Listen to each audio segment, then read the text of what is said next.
Sicuramente le indagini hanno messo in rilievo ancora una volta il ruolo delle donne nelle famiglie di Cosa Nostra, che rappresentano il continuum dell'organizzazione.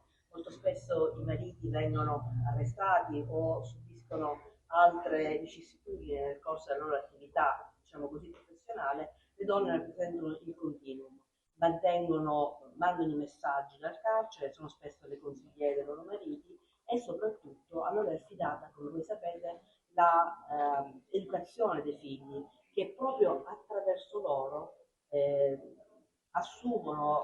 assimilano quello che è il modo di pensare, il modo di essere dell'associazione. Sì, questo è un problema veramente serio. Nelle ultime indagini che la Procura di Catania ha coordinato, la presenza di telefonini nei carceri è una costante, una nube telefono per la verità.